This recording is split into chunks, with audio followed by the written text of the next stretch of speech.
A lot of us are pretty excited that a new Quest headset might be coming out this week at Meta Connect. Quest 3S, we've talked about it at length here. Basically a light version of the Quest 3 to help bring that $300 price point of affordable VR back to the masses. But not every decision that Meta makes is popular, and one that's stirring up a little bit of controversy this week is Meta is promoting and talking about a native experience in mixed reality with the Wordle app. If you've never played Wordle, this is a web-based word game. Basically, players have 6 attempts to guess a 5-lettered word, with feedback given for each guess when it shows you colored tiles on the screen showing whether the letters match or not. Well, in trying to test and open this app, one news publication found that this is not actually a native MR app at all. It's just a progressive web app, which basically is a shortcut to the website launching in its own dedicated window, meaning that you could open a browser window and go to it just the same. They also know that it's missing the abstract virtual environment that's shown in the teaser around you, and all you're really seeing is just the actual game on a web page window in front of you. This is something that's already made other programs like Excel or Microsoft Word work on the Quest headsets, and has the same pitfall that if you are connected to the internet, it'll work, and if you lose internet at all, it won't. Upload VR also pointing out how this shows that Meta could allow people to make their own web app shortcuts, yet instead they're taking one like this and repackaging it like it's an actual app. It's not something that really surprises me at all, but what do you think? Do you think this is something that if people were to do this, or if they were actually to bring out paid apps, would people be disappointed? Would they be mad that they actually went through the trouble? Since this came out, the original blog post announcing it actually went missing, meaning someone might have taken notice to this happening, but now Wordle is still available on the store. It shows it as free to get and has a 4.3 rating, and the only written review saying it's exactly the same as the website, does nothing with VR, so they guess it technically works, so they gave it 2 stars. How do you feel about this? I know a lot of you really like when we cover the big new free games here on the channel, and a big one dropped this week, Freeland. This game is described as a multi-planetary VR galactic online adventure game. It is still in early access, but just came out on the Quest and other VR headsets. And this game looks like it's almost trying to be more of like an in-space social hub than a game, but they've got all kinds of things to do in it, from quests to racing, parkour, and wingsuiting around the village, and even just exploring the city. They say could take you 90 minutes to check it all out. But really, this is a massive multiplayer online game where they're looking to get you and your friends in there free, hanging out together and going and doing all kinds of stuff together, checking out all these different planets. On top of that, right now there's a giveaway going on if you want to check out the comments and description, where they're giving away a bunch of in-game currency too, in case you want to buy different vehicles, dragons, skins, and all kinds of other stuff in the game. We also recently even had the developers guesting on the podcast, so I'll leave a link down below in case you want to check out the game, download it for free. There'll also be a link to that giveaway if you want to get entered in that, and then if you want to go check out the podcast and hear a whole lot more what they had to say about the game. Thanks to them for sponsoring this games news, and thanks for them to bringing another free VR game to the realm for everybody to try out, hang out together, and it's in early access, so if you do get in, make sure you give them some feedback on what you see in the game so they can continue to improve it before its final launch.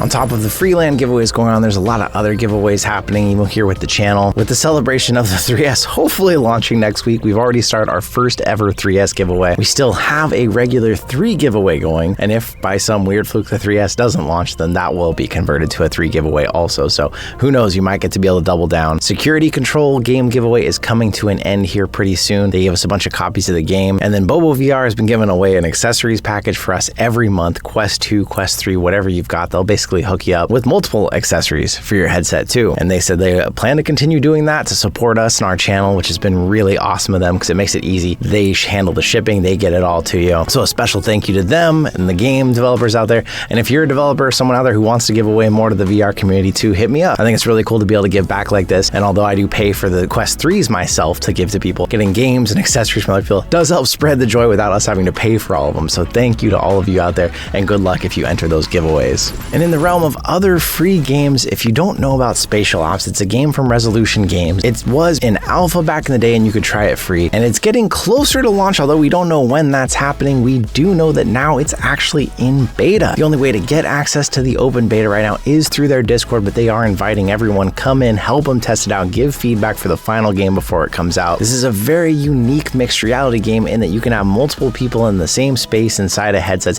and you convert the room through mixed reality to a battlefield. You run around, you try and take each other out with the different guns in the games. There's different modes, and there's even a single player campaign where you can play through this, where it's like different portals are opening up to each side of you, kind of Time Crisis style. It's really cool, and they want help testing it, seeing how it's doing, and getting the feedback so that they can have a really successful launch. So I'll leave a link down below too. If you want to join their Discord, you can get into that beta and see what it's like. And as someone who played in the alpha, I can tell you it's changed a lot since then. I'd say it's definitely worth checking out now, especially while it's free. We'll be at MetaConnect next week, hopefully trying some of these new AR glasses that they keep talking about are the revolutionary future of AR and VR. But it seems like that whole race is speeding up as Snapchat has now revealed their latest spectacle AR glasses, which from the trailer actually look pretty promising for as far as augmented reality goes, showing people playing chess on a board that doesn't exist or drawing in the 3D space. Limited to developers for now though, at $100 per month on a 1-year commitment, but this showing that Snapchat is committed to the future of AR. And then the Sharp brand, if you remember that name or know them, alongside Japan's largest telecom, NTT Docomo, have also announced a pair of AR glasses they're working on called Mirza, which is supposed to come out in Japan this fall with those chunky frames we're all afraid of in the AR market that's coming, but 6 degrees of freedom sensors, only a 45-degree diagonal field of view though, and around a $1,700 price tag, showing us the future of AR glasses that could potentially be worn all day. Still are not cheap, but hopefully next week Meta will give us some idea of what they're working on, and maybe we'll even get to test them in person and report back to you our thoughts. Recently, we've started to see a trend in the big mainstream gaming world of games that put you in the perspective of a bug, and there's one coming to VR. Metamorphosis VR actually changes you from a man who's transformed into a cockroach in the early 20th century Vienna. This is the first VR game from a newly founded VR studio, Black Sun Productions. In Metamorphosis, you're a traveling salesman who wakes up as a cockroach after a night on the town. This might sound very familiar to you literary buffs out there. There is a book called The Metamorphosis by Franz Kafka, if you've ever heard the phrase Kafkaesque, that has a salesman, Gregor, who wakes up to find himself turned into a huge insect, although this game will actually put you in the size of a real insect. Coming out on October 10th, this kind of looks like a horror story of the take on a movie like A Bug's Life, but anytime I see something new and unusual in VR like this, I like to highlight it because it is something strange and something that's personally on my list now. Unfortunately though, in the gaming world, we are back to talking about layoffs again, as it seemed like we're happening a lot more earlier this year. And if you know Endream Studio, big VR studio in charge of games like Ghostbusters, the Far Cry Zero Latency experience, they are now conducting a round of layoffs because of a challenging VR games market, as they put it, and could see 17.5% of employees lose their jobs. We've covered these layoffs a lot this year with these big companies, and it's not unusual in the gaming industry because they have a big deadline, a big game to work on. They hire a bunch of people knowing that these will come, but still, it's always painful to see something like nearly 20% of a workforce being lost. That does mean, though, if you are a growing VR developer and someone looking for this, there may be people who have good experience back on the market here soon. Endreams has announced this will be happening in the coming weeks, but hopefully with up-and-coming developers that we're actually going to be visiting here soon at their studios like Combat Waffles and others that are looking to expand more, hopefully they'll be able to find a lot of great talent in the industry. And if you were someone that missed out on a Fisherman's Tale, a game from a few years ago where that studio is unveiling a new mysterious VR adventure, just a teaser coming out with an interesting cel-shaded graphical style for their new game One True Path, with a first teaser that came out back on the 11th and then another that you get to see here on the 18th. But it's a good reminder that we're near the end of the month with MetaConnect coming, and that's when usually a ton of game announcements come out, whether they're for the Quest 3, the potential new Quest 3S that's coming, and we're going to be there covering it for you. We're going to be live here at the studio.